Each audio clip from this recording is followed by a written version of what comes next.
Hello viewers, আসসালামু আলাইকুম। আশা করছি আপনারা সবাই ভালো আছেন। Welcome back to my channel.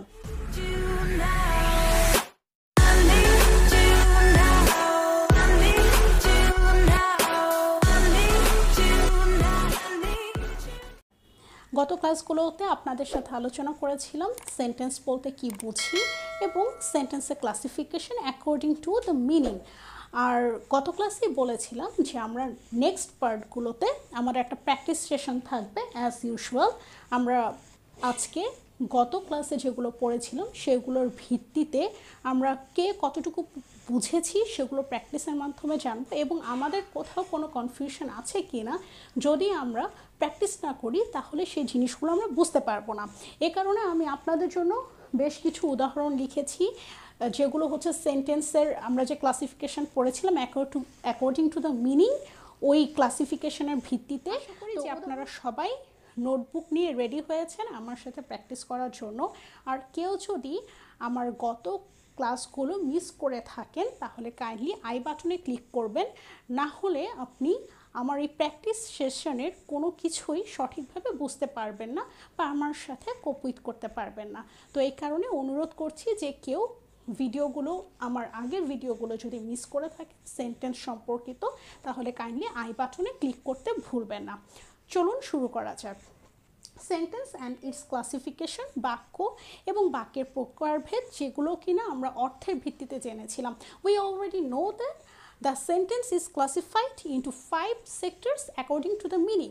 আমরা গত ক্লাসেই বলেছি যে বাক্যকে আমরা অর্থের ভিত্তিতে 5 ভাগে ভাগ করতে পারি, and those are assertive, interrogative, optative, imperative and exclamatory. Okay, এখন এই সবগুলোর এক্সাম্পলগুলো আমরা দেখব। Number 1, Sadia is a good girl. Sadia একজন ভালো মেয়ে। এটা অ্যাসার্টিভ সেন্টেন্স বা পজিটিভ, যেটা আমি বলেছিলাম যে অ্যাসার্টিভ সেন্টেন্সকে আমরা দুটি ভাগে ভাগ করতে পারি। Number 1 is affirmative and number 2 is negative. Affirmative বাক্য হচ্ছে সেগুলোই যে বাক্যগুলো দ্বারা আমরা পজিটিভ কোনো বাক্য বুঝি বা যেগুলো দ্বারা স্পিকারটা নর্মাল কোনো স্টেটমেন্ট দেয় বা বিবৃতি করে।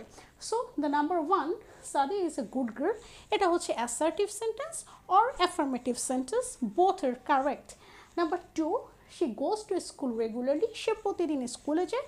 সেম ওয়ে, এটা একটা সাধারণ বাক্য এবং এই বাক্য দ্বারা বোঝানো হচ্ছে যে সে প্রতিদিনই স্কুলে যায়।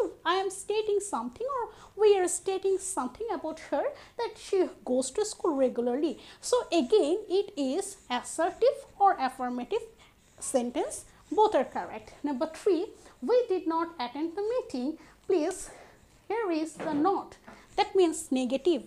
That means number 3 is a negative sentence, যেটা কিনা আমরা বলেছিলাম যে অ্যাসার্টিভ সেন্টেন্সকে আমরা দুটি ভাগে ভাগ করতে পারি, একটা হচ্ছে অ্যাফার্মেটিভ আর একটা হচ্ছে নেগেটিভ। অ্যাফার্মেটিভ মানে হচ্ছে পজিটিভ বাক্য, আর নেগেটিভ অর্থাৎ মানে না বোধক বাক্য, যে বাক্যগুলোতে আমরা নো, নট, নেভার এই ধরনের শব্দগুলো ব্যবহার করি। তো আমরা নাম্বার 3তে দেখতে পাচ্ছি যে we did not attend the meeting, আমরা মিটিংয়ে বা ওই সভায় অংশগ্রহণ করিনি, not, so it is a negative sentence.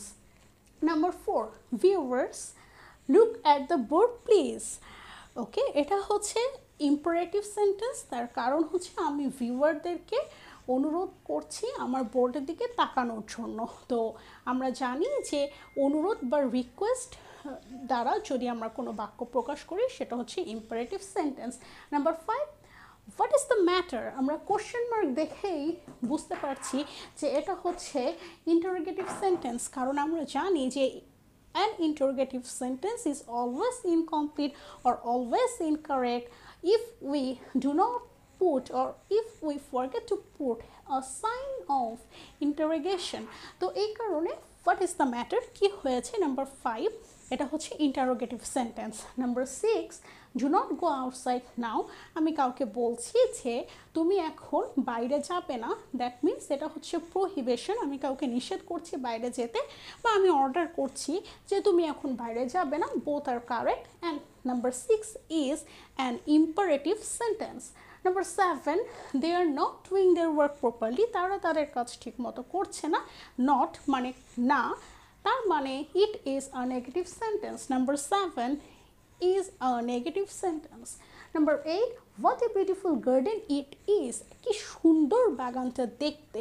তো এটা দ্বারা, এই বাক্যটা দ্বারা স্পিকারের মনে একটা স্পন্টেনিয়াস ইমোশন বা আবেগ প্রকাশ পাচ্ছে।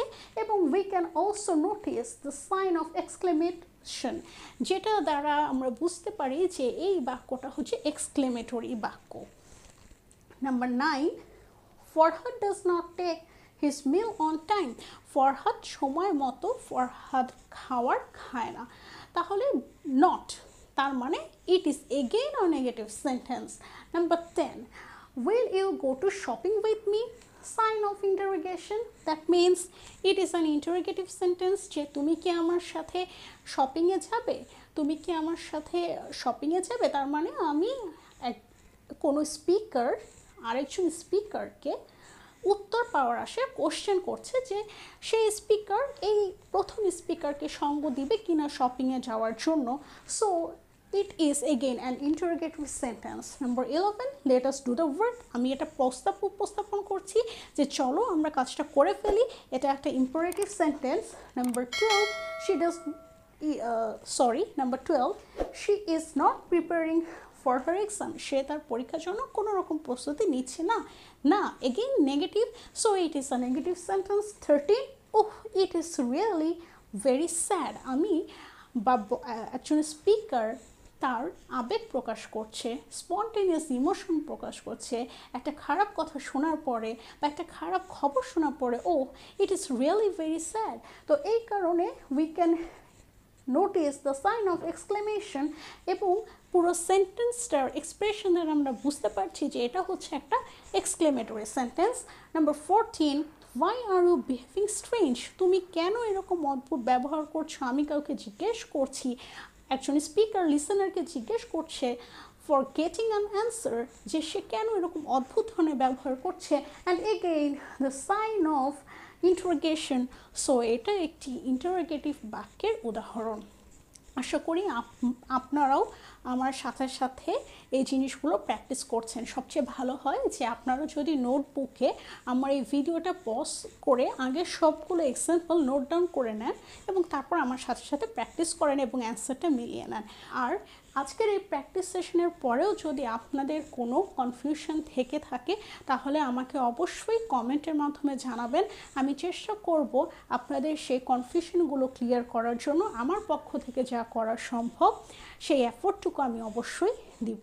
আমি আমার এই প্র্যাকটিস সেশনের অ্যান্সারগুলো ডেসক্রিপশন বক্সে দিয়ে দিব, আপনারা চাইলে অ্যান্সারগুলো ওখান থেকেও আবার আপনাদের এই প্র্যাকটিস সেশনের এক্সাম্পলের সাথে মিলিয়ে নিতে পারেন। তো আশা করছি আমার সাথেই থাকবেন এবং আমার আগামী ভিডিওগুলো দেখার মাধ্যমে আমাকে জানাবেন যে আমার আর কোথায় আপনাদের জন্য আরও বেশি ওয়ার্কআউট করা উচিত এবং আরও কোন কোন ক্ষেত্রে আপনাদের যদি কোনো রকম কোনো কনফিউশন থেকে থাকে সেগুলোও আমাকে কাইন্ডলি কমেন্টের মাধ্যমে জানাবেন। তো সবাই সুস্থ থাকার চেষ্টা করবেন। আসসালামু আলাইকুম।